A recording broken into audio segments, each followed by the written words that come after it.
Hello everyone, welcome to the weekly Purple Penny video. My name's Mark. I own and run the Purple Penny along with my wife Catherine.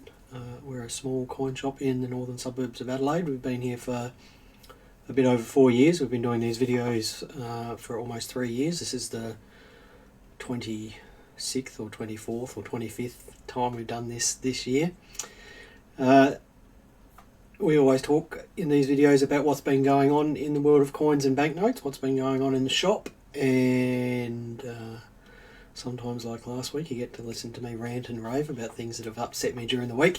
Now, last week was a quiet week here in the shop. We have definitely noticed a downturn in sales here in the shop over the last month or two, and I think that's for a few reasons. Probably the main one is that the Mint hasn't done any releases recently, and that seems to bring people in. And obviously, unless you've been living under a rock, you would know that there is cost of living problems here in Australia at the moment, and perhaps people have a little less disposable income. Right. Other than that, this week, that's really all I've got to share. I will just say that we don't have a topic of the day today because Catherine and I had a visit from Ian Pitt, the owner of Renix, who make the Renix coin and banknote values guide. There is a new edition coming out in the next few months, so do keep your eye out for that. It'll be the 32nd edition. So he just came in to talk to us about a few things and have a look around the shop. We haven't met Ian before and he hasn't been here before, so it was nice to meet him, and he showed us some new products that Renix has and made a few suggestions, so it was great to meet him. So as a consequence, if you do have any questions today, I will do my best to answer them once we've talked about all the topics of the day. So if you do have some questions, please save them up until we get to that time in the video. We'll just say a few hellos here. Hello Peter, Cam, Patrick, another Peter, Damien, Greg, John, Gwen, Sandra, Tony. Happy retirement, Tony. Glad you could join in now that you're retired. Nelson, how are the push-ups going? The push-ups are going fine. I've only got 4 more days to go. The most we've done in a day so far is 218. So I will just pop up that slide here if you're not sure what we're talking about. I'm taking part in the push-up challenge this year. If you feel like donating, you can go and do that. That's the wrong slide. There we go. You can go and just scan that QR code there and you can donate, and the money goes towards mental health charities. I think Movember and Lifeline are the 2 charities that they support, the Push for Better Foundation. If you want to cut out the middleman, just go and make a donation directly to Movember and or Lifeline. I have to do 3,124 push-ups in 23 days. We get a few rest days, so I didn't do any yesterday. As I said, I think the most I've done in a day is 208 or 18, but I know one of the days this week is the most in a day. If you haven't taken part in the push-up challenge, it is a bit of fun. Some nights I'm not really looking forward to doing it, but after having a day off yesterday, I'm looking forward to getting back into it when I get home. Right. Thank you everyone for listening to that there. Who else have we missed out here? I'm just scrolling down the list. Hello Paul, Carolyn, Ivan, Mary, Aaron, Pal, Michelle.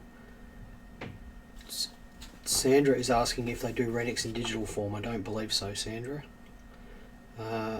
Samantha, Gary, Tanya, Steve, Justin, Mike, Jennifer. Hello everyone, thank you for joining in today.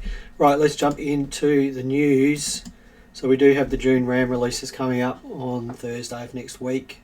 So that's a combination of the June releases and the May releases. No $2 coins. There's 3 Women's Football World Cup coins and 3 mob of 30 coins. So we'll just pop those slides up quickly here. I won't run through them because I've shown these a few weeks in a row now. Now we do have our allocations for all of these items. If you are interested in any of them, please do send through your interest to us. We got allocated more for some of them than what we're expecting, which was good news for anyone who's after some of these coins. So if you are interested in any of them, please do reach out to us. So there's the 3 mob of 30 coins that are available: a silver proof, a silver frosted unk, and a gold coin. It's 30 years since the 1 ounce kangaroos were released in 1993.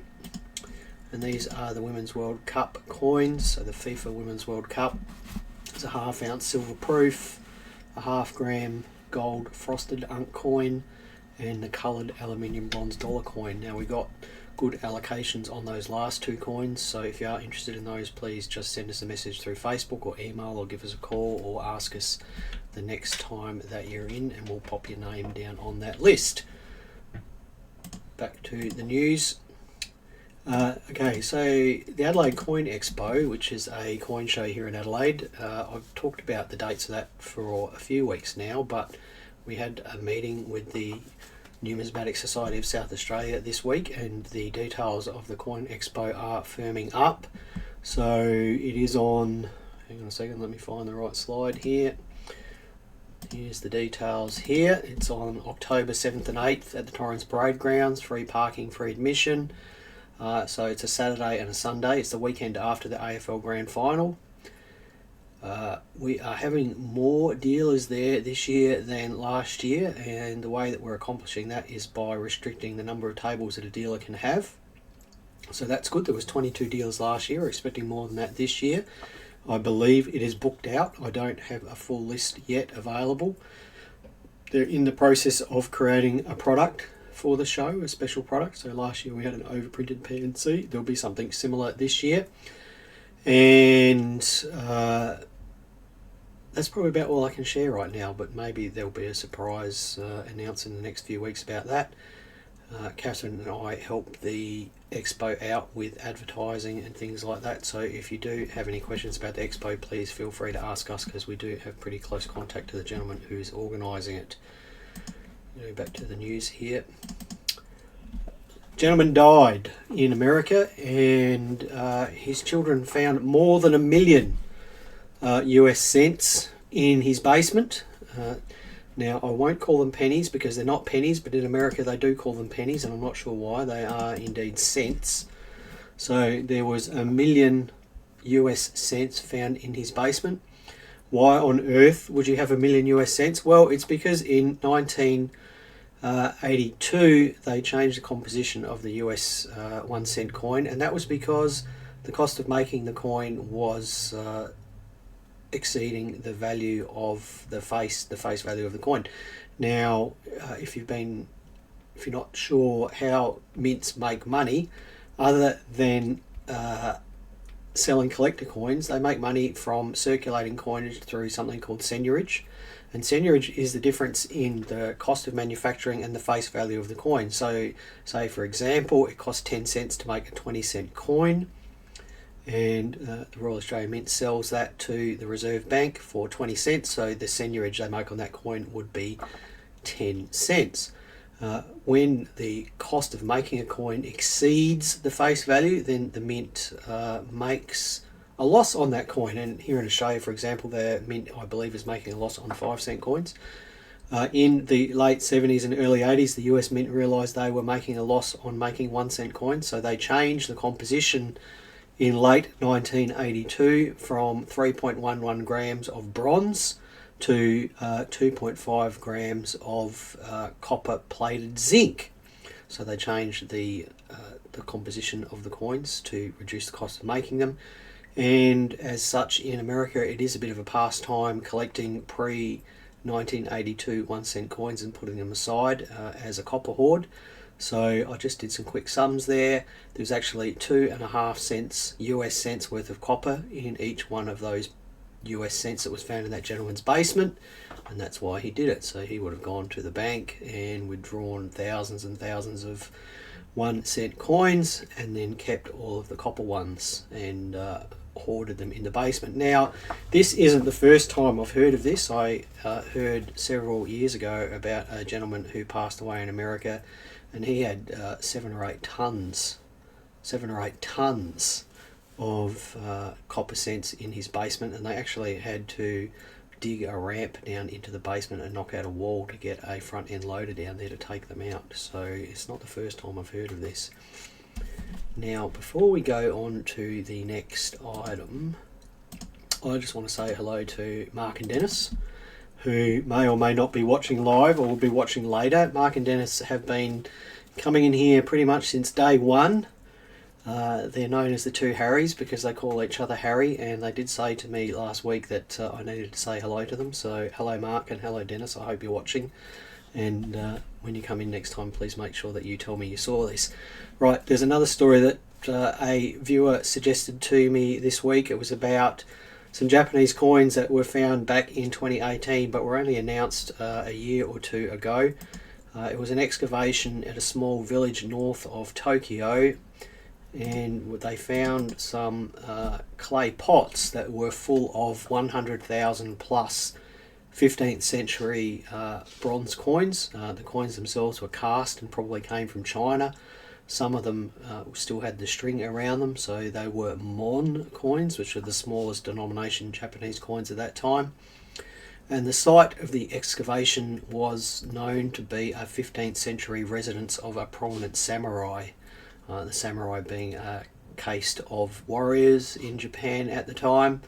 Now, Japanese archaeologists don't know why the coins were there, whether it was buried wealth or whether it was a religious offering, but there is a plaque on the clay vase that the coins are in, suggesting that there is over 200,000 coins in that clay urn, but they have left them in there, they haven't counted them.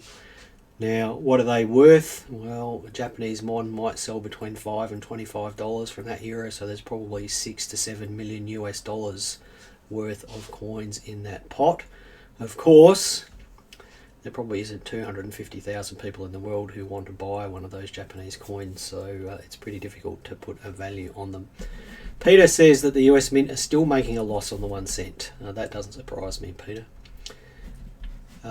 Sandra is asking, will the Expo have ANDA there? Well, the Expo is run by the Numismatic Society of South Australia, Sandra. It's not run by ANDA, ANDA being the Australian Numismatic Dealers Association. They run the money expos that are primarily in the eastern states. I do believe that there is one in Western Australia in the next week or two, so they are different organisations. You'd have to ask ANDA whether they're planning on coming back to Adelaide. I don't think they've been here since 2009 or 2011 or something, Sandra. They come here very infrequently.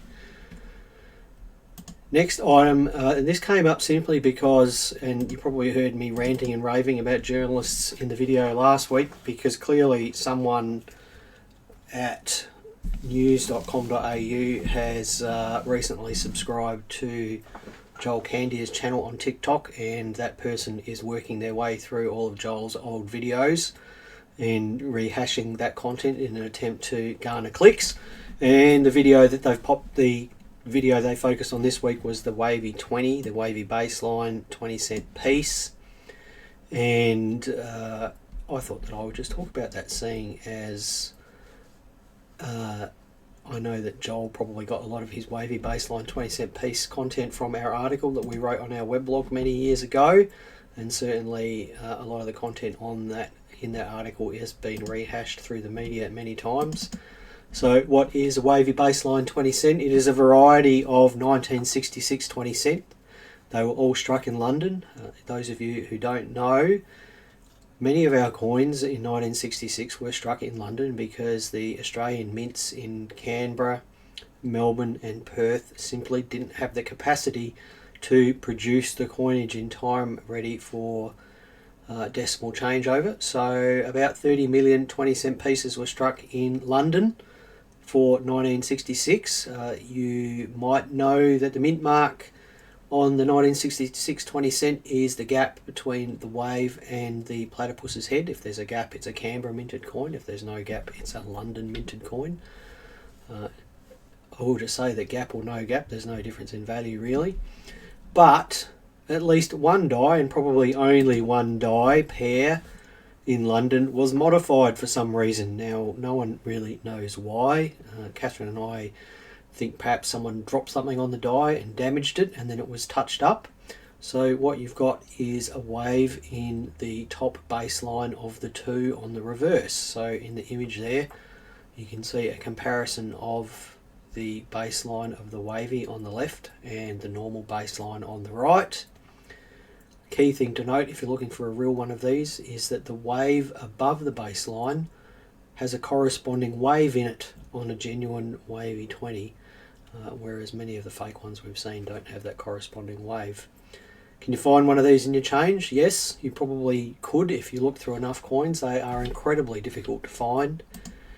We've certainly never found one, and we have noodlers that come in here that noodle many tens of thousands of dollars of coins a week, and they've only ever found one or two. They are extraordinarily difficult to find.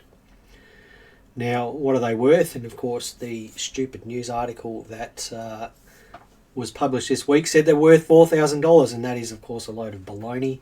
If you were to find one in circulation that had been circulating for the last 57 years, it might be worth $100 to $200 if you're really lucky. If you're really lucky, they are usually pretty clapped out once they've been in circulation for that long. If you have an uncirculated one from a roll, certainly it might be worth $4,000, but if it's out of circulation, $100 or $200 at most. At most. There's just a couple of comments here. Peter Andrews says it was an accident. Tony Byrne says the ram determined it matched damage on from the side of another die. Right, so Tony Byrne is I think Tony's still alive. Tony Byrne is a well-known coin dealer and numismatist here in Australia, and he was the official numismatist for the Royal Australia Mint for a period. So if anyone's going to know, it would be Tony. So thank you, Peter, for clarifying that with us. Mike says he found one a couple of years ago. Steve says he's got one. Peter says there's differences in the obverse too. I'd have to talk to you about that, whatever that is, Peter. Right, back to the news. Right, here we go. This is my little rant for the day. Acid-treated coins, and I'm only saying this because I had two people contact me last week about acid-treated coins, and one today, and the two people last week chose to argue with me about it. You do see coins coming through here, whether brought indirectly or pictures emailed to us or phone images sent to us of coins that have been exposed to acid. Now, believe it or not, here in the coin shop we do see the odd coin or two, and we do tend to see acid-treated coins a few times a month. Now, you can choose to take our advice when you ask us questions, or if you aren't interested in our answer, don't bother asking the question. But when coins are treated with acid, they have a very characteristic look to it, and this is a picture of a 50-cent piece, which I believe is here in the shop somewhere in a bag, hanging off of a steel post held there by a magnet so that we can show it to people. Acid does not affect the surface of a coin uniformly, and that seems to be the biggest argument that people have with us about the fact that, you know, if you stuck a coin in acid, then it should be eaten away uniformly, and that most definitely isn't the case. Acid affects coins by attacking what's called the grain boundaries between grains of metal, and believe it or not, metal actually has a grain structure, and that grain structure is determined by how it is struck, and the areas of the coin when they're struck that deform more have larger grains, and the areas that don't deform as much have smaller grains. Now, if you ever wondered, if you take a piece of wire and bend it between your hands like this over and over and over, you'll notice A, where the bend is, it gets hot, and B, if you bend it for long enough, it'll break. And that's because as you're bending it, you're actually increasing the grain size of the metal near the bend, and it gets to the point where the grains get so big that it breaks along the grain boundary. It becomes brittle and breaks. So the net result of that is that acid doesn't affect the surface of the coin uniformly, and having done an engineering degree and lots of metallurgy as part of that, I will argue that until I am blue in the face. It doesn't. So what are you looking for these? You're looking for lettering that is spidery. You're looking for sort of a Ripley looking surface. They have a very characteristic look to it. And once you've seen one, like you've seen in that picture there, whenever you see an acid treated coin, you will know exactly what it is that you're looking at. Right, the last news item for the day is the NAA Conference. The NAA is the Numismatic Association of Australia. They're Australia's peak numismatic body. Numismatics being the study of coins, or the science of coins, I guess, if you like. The NAA has a biennial conference, and I'm just giving them some free publicity here. Justin says, an orange peel look. Yes, exactly, Justin. That's it. What a great description. Thank you for sharing that with us, that description. So the Numismatic of Australia has a conference every 2 years. This year they have been invited to Adelaide by the Numismatic Society of South Australia, and they're having a conference at the Naval and Military Club here in Adelaide. Catherine and I have been to one of these conferences. It was quite interesting. There's 2 days of talks by subject matter experts, lunches on both days, morning tea, afternoon tea, panel sessions. It's a learned conference, if you like. They are quite interesting to go along to, and they are a good opportunity to meet people who perhaps you've only read their work before. It is a good opportunity to meet some people who do know a lot about coins. Attendance is just $170, which is quite cheap, and that includes lunches on both days and morning and afternoon tea. The food at the Naval and Military Club is exceptionally good. It's a beautiful place to go and visit. So if you are in Adelaide, or you're going to be in Adelaide on the weekend of the 19th and 20th of August, and you are interested in coins, then do get along. For any more information, head to the NAA website, which is numismatics.org.au, and you can register your interest there. Right, because of the visit of Ian Pitt this morning, I didn't have time to do a topic of the day, so I did just do a quick call out for questions on the announcement post for today's video. Damien, thank you Damien for asking a couple of questions. If you do have any questions you want to ask me, pop them in the comments now and I'll do my best to get onto them. But Damien asked 2 questions. One was, how does the Mint determine what denominations to create? So the Mint has, from what I understand, a required coinage mix that's in circulation. So percentage of coins that are a number of 5-cent pieces, 10-cent pieces, 20-cent pieces, so on and so forth.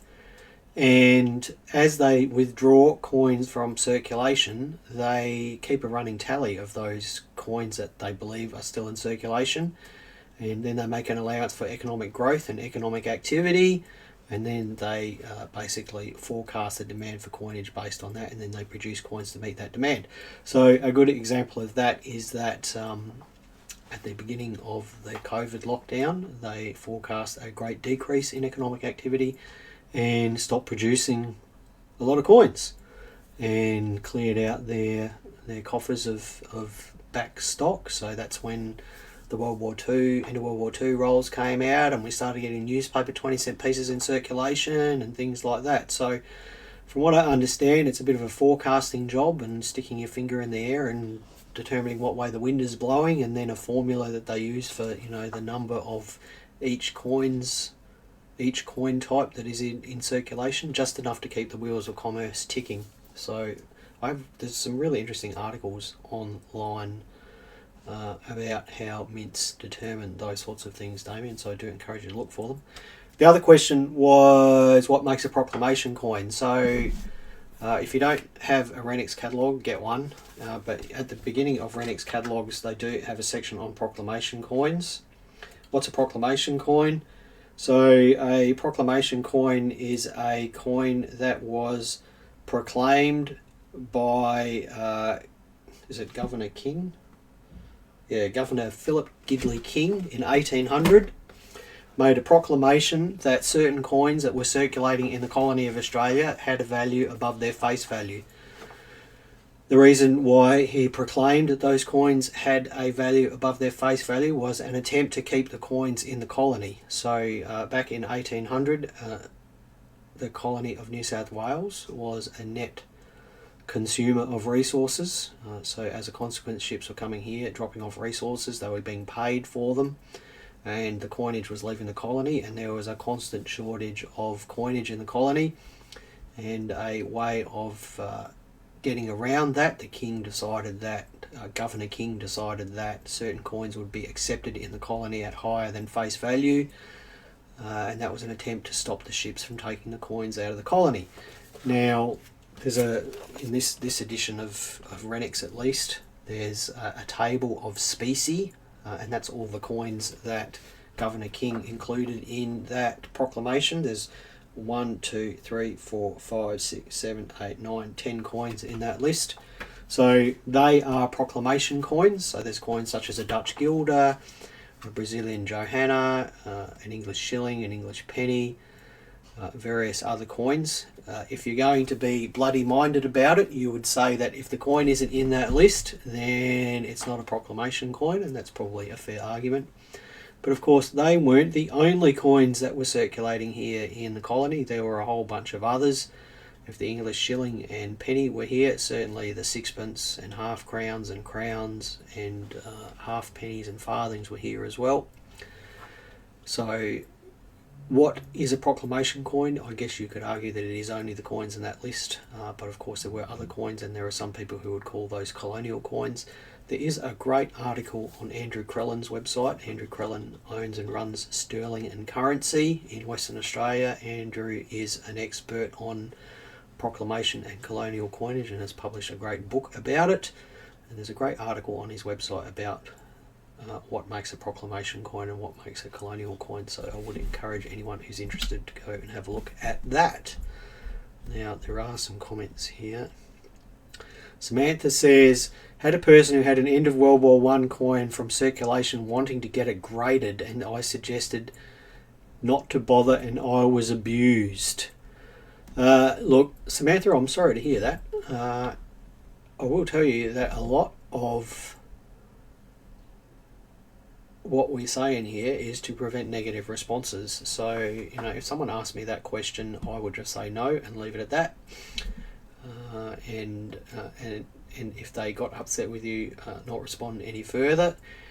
I guess the challenge is with people that have expectations like that, is that they look at things that are for sale on eBay and believe that they are a reflection of the real worth of coins. And I will just say that in the last few months, the amount of people bringing pocket change in here or contacting us about pocket change has just absolutely gone through the roof, and it is primarily based on people putting huge prices on common coins on eBay.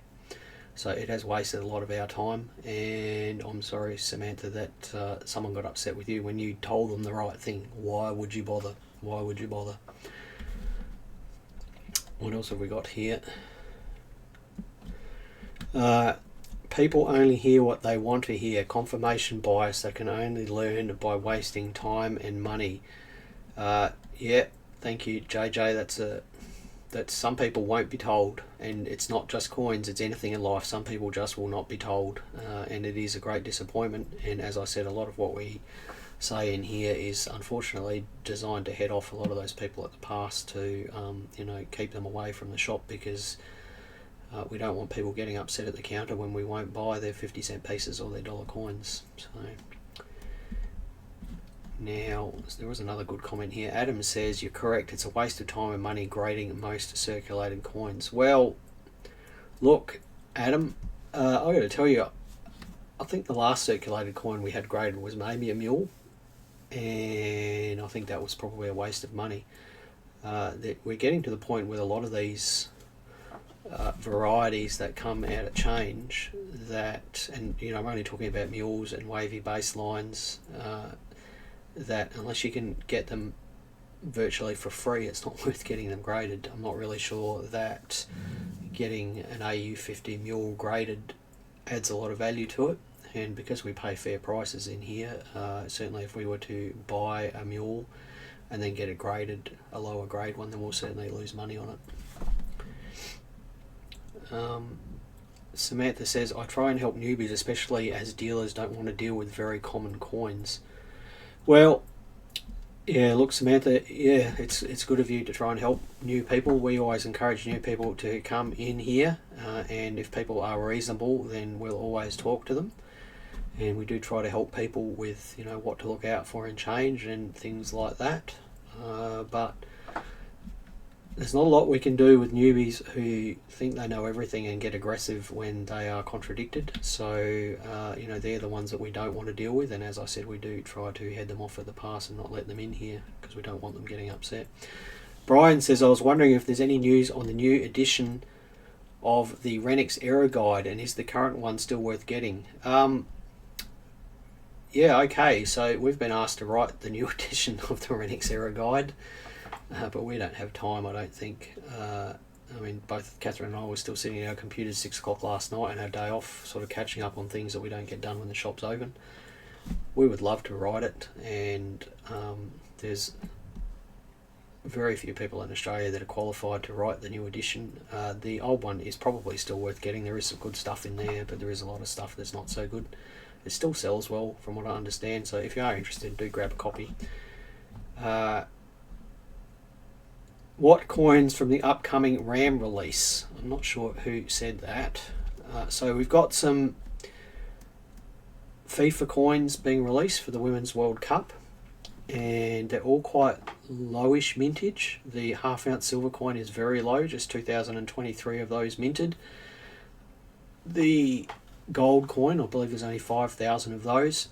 The coloured dollar, there's a few more of those. None of them are $2 though, and which is a great. I'm not going to say it's a shame, but it's a shame that a half-ounce coin with a stupendously low mintage is probably going to garner a lot of interest within a few weeks of release, but the price will probably drop back fairly quickly after that because it isn't a $2 coin, but it is a genuinely low mintage coin at 2023. And the coloured dollar coin is quite attractive. It is a pretty coin, and it only hang on a second, how much is it? At only $15, it's quite cheap as well, but again, because it's not a $2 coin, unfortunately we won't see the interest in it that people have with $2 coins. But if you are interested in women's football, then by all means grab them. They're good looking coins. Right, I think that might be it for today. No one else has got any questions. Thank you everyone for watching. If I've upset anyone, I do apologise. If you're the journalist that wrote the Wavy 20 article, I don't apologise to you. Please stop writing those articles. We will be back same time next week. If you've got anything you'd like me to talk about, please send me a message, give us a call. Always happy to talk to people on the phone. Send us a Facebook message, email us, whatever it happens to be. And we will be back same time next week. Bye for now. Happy collecting, everyone.